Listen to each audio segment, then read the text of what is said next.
Welcome to the Graybeard Chronicles podcast. Your hosts, Brian Halstead and Kevin Harkins, are two gray-bearded patriots who love God, their family and friends, and their country. The Graybeards are here to inspire, inform, and educate you on a myriad of topics they are passionate about. Brian and Kevin have a strong desire to share this with you to help you live your best life. Sit back and enjoy this amazing podcast as the Graybeards pass along the wisdom of the ages. Hello, everyone, and welcome to another episode of the Graybeard Chronicles. I'm Brian Halstead. And I'm Kevin Harkins. And Kevin, we're here to pass along some wisdom of the ages. What the heck does that mean? We're not perfect, but we do have gray beards. And that means we've got some significant life experience, some life lessons, and some perspectives that are worthy of passing along. Well, I think that sums it up nicely. Let's get to it. Kevin!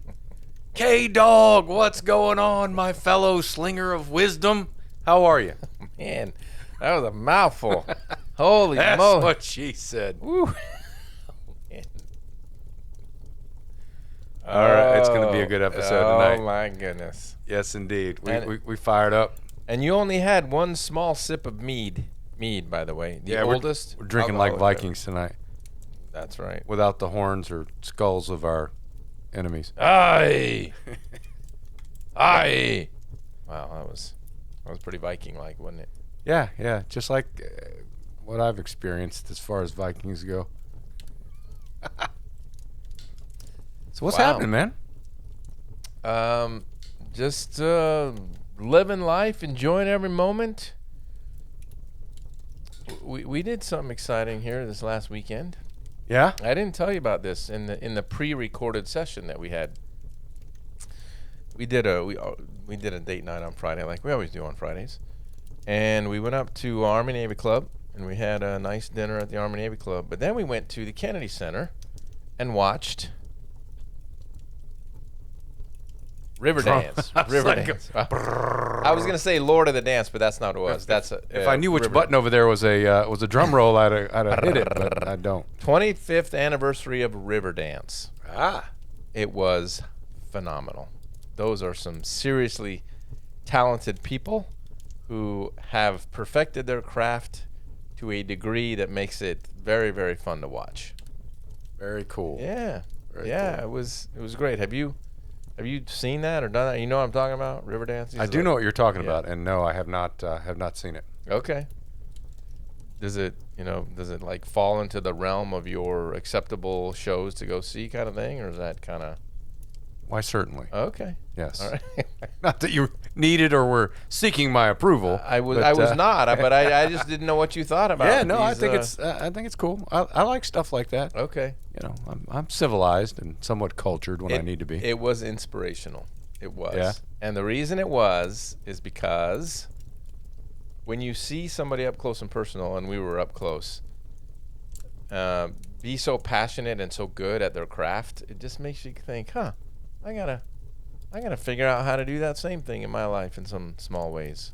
Yeah, it was great.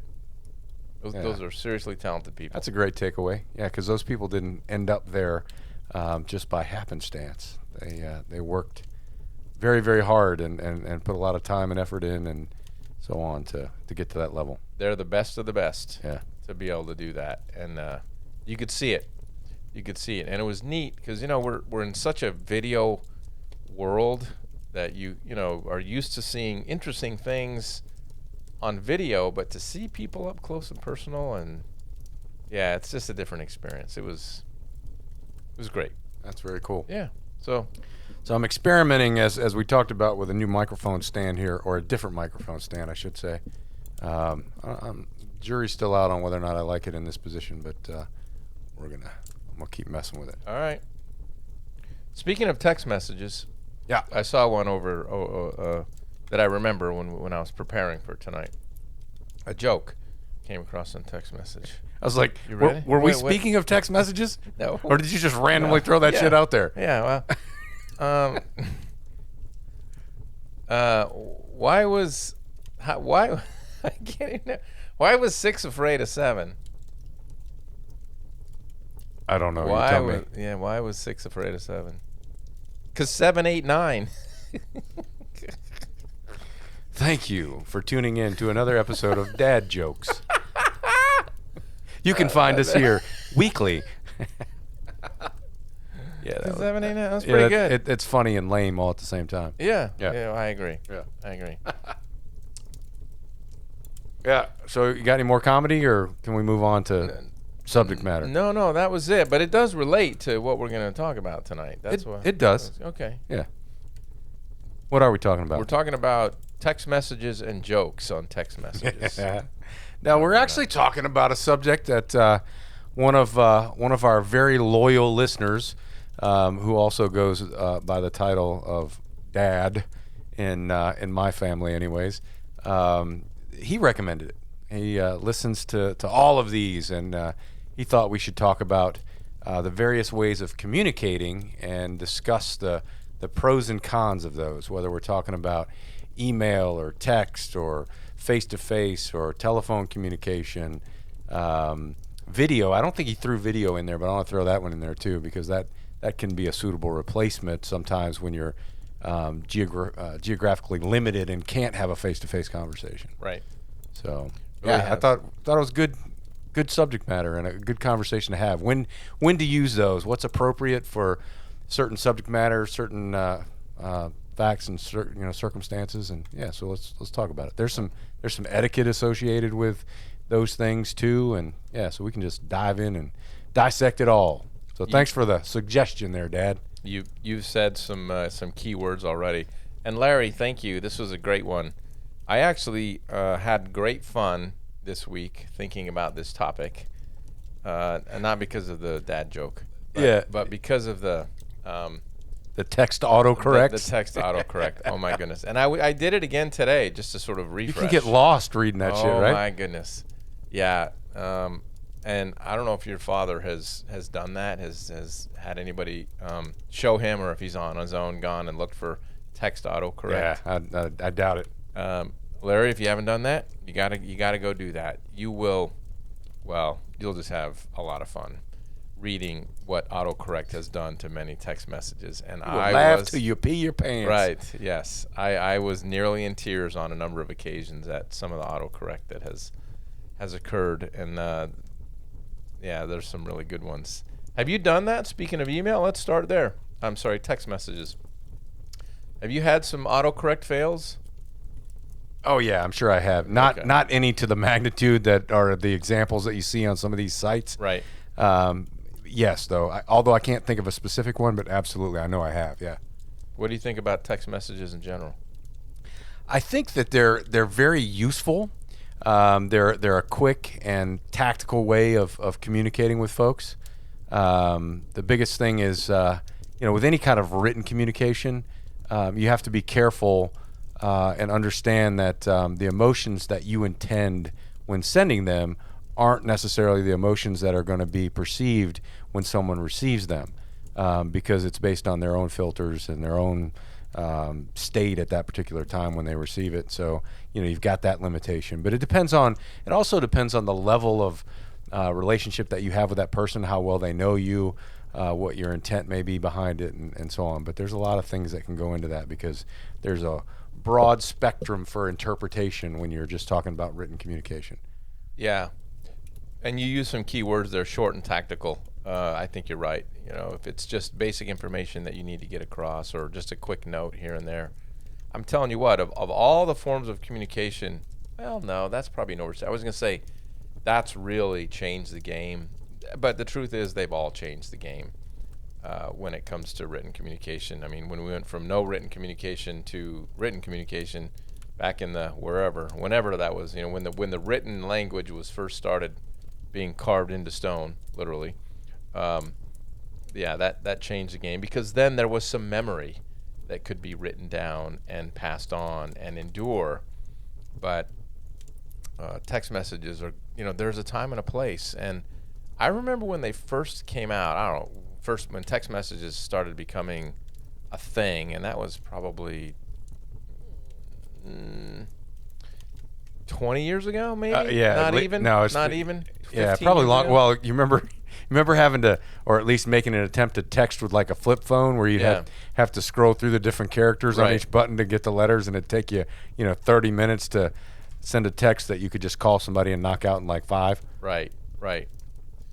Yeah, but I remember wondering what is going to be the utility of text messages, and boy, that world has changed. Probably because they become so easy.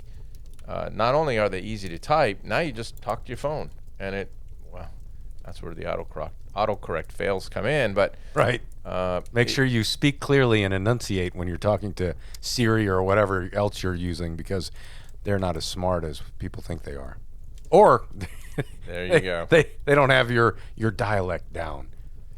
Exactly. There's a time and a place for it, and it's extremely useful. Now, I wonder how we ever existed. I mean, I remember thinking, how do we exist without cell phones? We did for tens of thousands of years. We've existed without cell phones, and all of a sudden went without phones. Period, for a long time, and then we used to have to drive to the house to use them. The wired ones on the phone, Oh, the payphone. Remember the payphones? And I mean, I can remember in my life, in my adult life, every time you wanted to call somebody, and you had an urgent need, you had to find the payphone, get out your quarter. Well, it was a dime. I was just going to ask you, based on your age, I was going to ask you what was the amount of cost to make a call on a payphone when you were younger? A dime. Yeah, I always remember it being a quarter. Yeah. No, you don't. That's not true. It was a dime for you too. You're. Maybe by the time I was old enough to use the phone, it was a quarter. I only remember a quarter. I mean, No way. I don't know when it changed. No way. No way. All right. Well, here's a question for you. What was the lowest gasoline price that you remember per gallon? Definitely under $1. Good Lord, you're a young one. Yeah. Oof. I mean, I'm sure it was lower than that when I was a kid. And at the same time, I wasn't, putting gas in the car, right? And I wasn't paying for it. So it really didn't lock into my memory bank. So, yeah, I'd say, something lower than $1. I don't have a specific number, maybe 89 cents or something. It probably is. Yeah, that sounds about right based on our age difference, which is not that great, but great enough. Yeah, when I was a kid mowing lawns, and I would have to take the gas can on the handlebars of my bicycle to the gas station, and fill it up so I could put gas in the lawnmower. 35 cents. That's what I remember. That's what it was. Damn. Yeah, 35. Yeah. Woo. That was a long time ago. No, it wasn't really. that long. No, it wasn't. It wasn't that long ago, and Yeah, it makes you wonder what has changed. Why is that natural resource that is ultimately not changed in its makeup since that time? What's changed to cause it to be so much more expensive? And I'm sure there's some scientific answers for that. There's some financial and then I think there's a whole lot of greedy bullshit associated with that too. It could be. But I mean, you can ask that question about anything. Why are houses more expensive? Why are cars more expensive? Why are shoes more expensive? Why is the pipe that you're smoking more expensive? You probably could have bought that when you were a kid, probably for a quarter. Now it's that corncob pipe you buy for a quarter. Yeah. Anyway, so text messages. Watch out for that autocorrect. You can use them quick, tactical, get a quick message across. But there was a word that you said that I wanted to emphasize: etiquette. Yeah. There's etiquette that needs to be associated with all forms of communication, including text messages. I believe there's nothing, unless it's somebody who's really close to you, especially when you're texting with colleagues or people that you don't know so well. Right. If you leave out the etiquette, I don't know. Just I feel like it's distasteful. That's how I feel. Yeah, I'd agree with that. I think the caveat being somebody that you have a close personal relationship with, people that are in your inner circle. Yeah. You can take shortcuts and use abbreviations and emojis and things of that nature when you're dealing with people that really well and know aren't going to take it the wrong way, or feel like it's unprofessional. But and if you're using it in an official capacity, and I think those are probably few and far between, right? I still think you have to have an established relationship with somebody to be having those text exchanges. Yeah. Although I see more and more where people that you don't know will initiate contact via text. Right. Which I think is a little weird. Yeah. Yeah, it's that's kind of on the edge there. I also have a distinct memory about when the general time frame when emails transitioned from being a recognized informal and unofficial form of communication, especially in correspondence. Informal and official correspondence, whether it's with the government, with a client, with an attorney, all of these things used to be sort of off. Well, I don't know if with an attorney anything's ever off the record, but they were informal. They were not acceptable as formal communication, and then they were all of a sudden. Now, emails in my view are the new letters. What used to be when we were kids and you'd write a letter, that's now an email. Yeah. Would you agree with that? Yeah, I think so. I think that there are still instances where snail mail, the traditional hard copy letter from the postal service or whatever other means you ship that with, I still think there's a time and place for those when you need formal documentation or formal notification that you can have documented, delivery documented, and things of that nature. Man, you're a freaking geezer. What? I'll give you an example. This is a flashback to my law enforcement days, right? A no trespassing notification, right? So you want to have documentation of delivery and receipt to that person that they were, registered delivery of that letter to them, that they were notified that they could no longer trespass at this facility or whatever location. I actually agree with you completely. Yeah. And honestly, I appreciate that the only way that the IRS, for example, or other formal government entities communicate officially is through the written word in an envelope that gets sent to your address. I appreciate that because it's just more formal. Yeah. It is more. Well, after you got bit by that $25,000 scam when that guy called you from the IRS. You heard about that? Yeah, we all heard about that, man. It happens though, man. You do. Yeah. You get some unsuspecting folks who trust in the goodness of man and don't think that they'd be wronged by somebody like that, and right. they're so afraid of getting in trouble that they'll just, oh my goodness, I'll give you that whatever to keep me from going to jail. Right. Yeah. Oh yes, and I need to get hit on iTunes cards. Well, that's kind of strange, but yeah, I'll do that. Yeah. So tell me this. Back to well, we haven't really talked about it, so I'll say it first and then ask for your opinion on it. Before there were computers and they suggested which words you could use, and they offer you a thesaurus on the side that makes you consider a better word, that corrects your spelling, that does all of those things, you used to have to be able to think through that before you wrote. So it was very much an engage your brain first and then put it down on paper. And because computers have become so smart and so good, and the fact that you can just talk to a computer and it writes down what you say, I think some of that has been lost. And so the mental calculus that we used to have to go through to think about what we're going to write before we write it is a dying art. I don't think it's dead, but it's dying, and maybe it won't die forever. But yeah, there's just something about I'm going to put this down on paper, and I don't want to rewrite it 4 times or 5 times, and it's not easy to go back and correct it.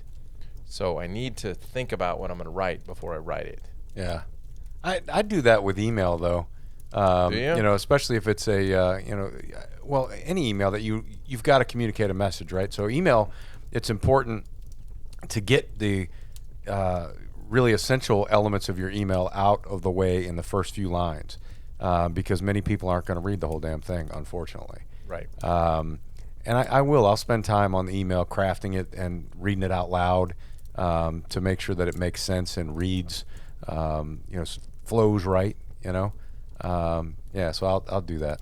Okay. And I don't really Good for pay you. attention to Good for you. like the spell correct. I will, but for the most part, I just ignore all that other stuff. I mean, I know what the message is that I want to say. Okay. And I'll just, I'll reread it a few times and craft it the way I want to. Do you ever play this little game, like if you don't know how to spell your word, you get the little red squiggly under the word, and you try to figure it out on your own rather than ask spell correct to do it for you? Yeah. You do? Yeah, I do that several times before. I'm like, all right, fuck it, I give up. Okay. What you got? And then you let it Yeah. correct you. Okay. Yeah. I'm not the only one. I'm sure many people out there. No, the reason I said that about the written word written by hand on a piece of paper is because I just finished reading this book about Alexander Hamilton, the Ron Chertow, is that how you say his name? Book on Alexander Hamilton. And that guy has left behind thousands and thousands and thousands of pages of written documents that he produced in his lifetime that still exist, that people can still read. And the degree to which he could articulate a point on paper the first time without rewrites was remarkable. And that takes a lot of practice. You got to really, it's a whole different brain thing going on there. When you know you have to make an entire legal argument in writing, you got to scope it all out in your head and then start to put it down on paper. That's amazing. Well, how do we know there weren't a bunch of rewrites? Because some of it was produced so quickly. Like when he was writing the Federalist Papers, they were trying to get that stuff out quick. And so, no, it was one drafts of many things. They just didn't have the time to do it. I think to your point, that, like many other skills, it's a learned craft. Okay. And once you have those brain neural pathways created and flowing, it just keeps going. Right. And your mind, you'll train your mind to think that way, and spit that information out. I think you're that right. That makes sense. Yeah. What is I'm trying to lead you to what the right answer is for me. So, what do you think is the most impactful form of communication? The most impactful, again, I think this is a case-by-case answer. Yeah. For me, and I think that differs for different people too, right? So somebody may get a tremendous amount of value and appreciation out of a formal handwritten letter from someone. Okay. Where somebody else might really enjoy that face-to-face interaction. Okay. I'm a face-to-face interaction person. Yeah. You know, I like that way better. If I'm going to communicate with someone, I like a live conversation anyways, right? Face-to-face being preferred, or a telephone call, at least so you have some live interaction there. And video chats are good too. Yeah. Yeah, video chats are another game changer that have made the world an easier and better place, and have just opened up so many more possibilities. But even still, I agree with you. Even still, they're lacking. But I agree with you that face-to-face is best, because a lot of times, even on video, when you're just kind of looking at the torso of a person, you're still not getting all the body language. Right. And so you're not necessarily interpreting things as good as you could. There's as good as cameras are, you're still not seeing necessarily everything. And so it's still lacking. It's not face to face.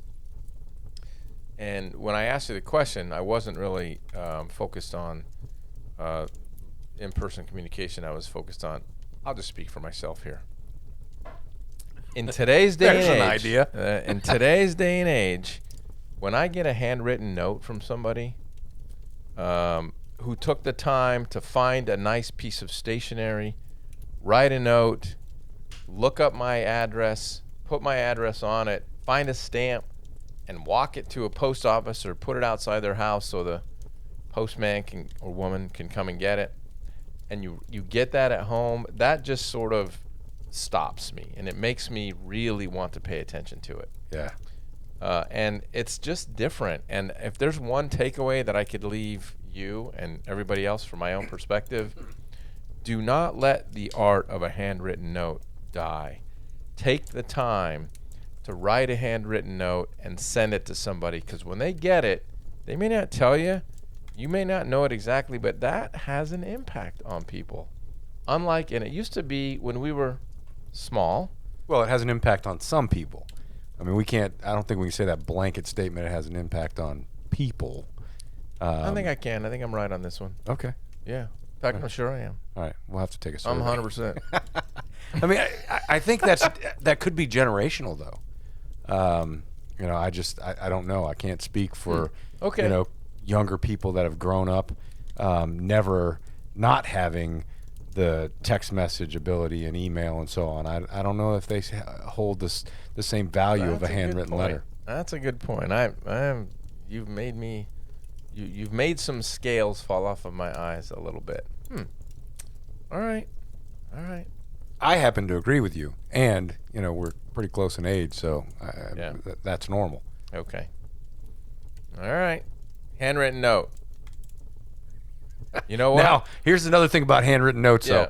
though. Don't send me some cheesy marketing bullshit that is made to look like it was handwritten and it was just mass produced because that was the easiest way to do it. Right. Save your money. Don't send that shit to me. I'm just going to tear it up and throw it in the trash. As you've done many times. As has everybody, actually. All right. So anyway, I like handwritten notes. I think being thoughtful and taking the time to understand the message you're trying to communicate and then really craft it in a way that's easily consumable on the other end is the way I like to think about it. Yeah. How does the reader see this, find this? How can they interpret it? How can they consume this message that I'm trying to communicate? Right. Even if it's on something as simple as a text message, I believe the few extra seconds that it takes to be more clear about it is really important. That's what I think. Yeah, I'd agree. I mean, communication is a two-part game. You've got the sending and receiving thereof, and you know, you got to pick a method that is going to most effectively work out in both of those categories. Right. And it's situational. Based on the message, based on the people, based on the relationship you have with them. I mean, there's a lot of factors that come into play. Yeah. What about timeliness as far as responding to things? You know, we live in a instant gratification society. We've talked about this. Mm-hmm. What are your thoughts on the timeliness of responding to text messages or emails and so on? Wow, that's a great question, and my mind is racing to give you an answer. Yeah, I wish I could tell you that I don't feel any sense of obligation to respond timely to text messages. That's the one that seems right. But the truth is, I do actually, and I'm not sure I'm happy about that. Now that you've asked the question, I'll dwell on that. But text messages, I mean, if I'm busy and I don't look at text messages or anything when I'm in meetings and that kind of stuff. I don't. But once I have the chance to stop and take a look at them, I try to be responsive to them, unless it's just junk or spam or informational only. In those cases, I won't. But if it's from a friend or a loved one or somebody that's important in my life, yeah, I want to be responsive to it. Same with email. Email less so, a little bit less so. But I don't know. Yeah. What do you think? Yeah, I've heard, you know, rule of thumb on an email is like 24 hours. And I don't know if we're talking about 24 hours on the clock, or which I think ultimately we're talking about. We're not talking about 3 business days. Right. Typically, people want a response the next day. Right. At least by the next day. As far as text messages go, I think that really matters. Let me say that differently. I think that really depends on what you're doing, because you may have your phone at the ready and can respond right now. You may be doing something, and it may be not something that you can have your phone and be interacting with your phone and do at the same time. So, what I tell people that I interact with is, if you text me and I don't respond, call me. Then there's a greater likelihood, especially if it's a friend or family member or somebody that I talk with frequently, and I know that they'll shoot me a text and it's unusual for them to call me. When I see their name pop up on my phone, I'm going to answer it, because it's unusual for them to call me. Okay. Because most of the time it's texting back and forth. Yeah. And they've probably texted me a few times and I haven't responded, so now they're calling me to say, "Why the fuck are you ignoring me?" Right. Right. Right. So yeah, I mean, I think it depends. There'll be times, you get involved in a work detail of something outside, and several hours might go by and you haven't checked the text message at all because you've been doing whatever. You've been busy. Yeah. Driving or riding a motorcycle or other activities that you shouldn't be texting while you're doing. Yeah. And I don't know why what you said took me to this, but there's something else that drives me crazy, and it's not necessarily texting. They could be doing all kinds of things, but you go to a restaurant and you see a family out to dinner, and I mean, it is not uncommon to see a family of 5-6 people sitting at a dinner table in a restaurant, and every single one of them nowadays, including the parents, are on their phone doing something and nobody's talking to each other. That is, to me, I don't know. I just have a real problem with that. But that's not. Well, I guess it is communication, because what you're doing is you have an environment where there could be very effective face-to-face communication. You're squandering. And you're squandering it. There you go. So those out to dinner kind of times, I think those who have rules, within their families, that put down your phone and visit and talk and get to know your siblings and get out of the black box for a little while. Right. I think that's a good rule of etiquette, personally. Yeah, I think that's a good idea. I mean, I know families that do a no cell phone at the dinner table rule and things of that nature. I think it's it's about respect. And when I sit down to have dinner with you, I don't want to watch you on your phone. Right. And we have to catch ourselves because we're all guilty of it. Everybody is, right. It happens. Yeah. Again, I don't want to be overreact to it, but yeah, take the time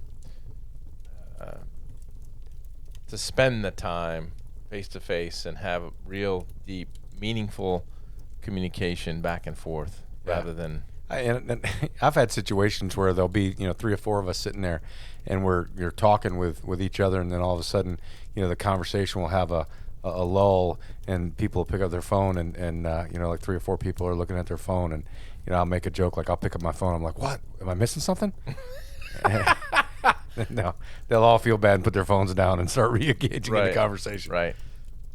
Yeah. All right, what have we missed? What have we not talked about as far as time and place for all of it? Right. Maintain your etiquette.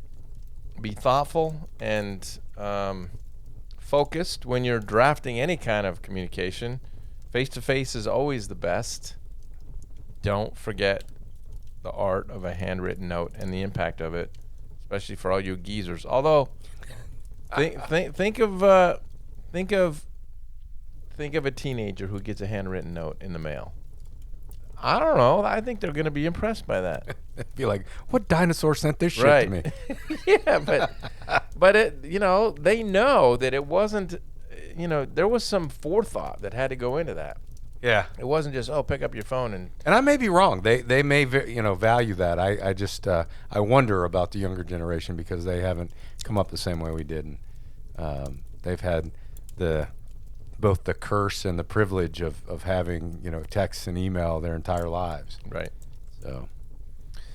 And be careful with the easy automation, because you can get into trouble big time by hitting reply all when you didn't mean to, or forwarding an email to somebody that you didn't intend to, or replying to an email. And this has happened to me too. I got all these emails in a row. Yeah. And then you have in mind the one you want to respond to, so you hit reply, and it's to the wrong person. So you're writing the wrong note to the wrong person. Yeah. I don't like the reply all button. Okay. I don't.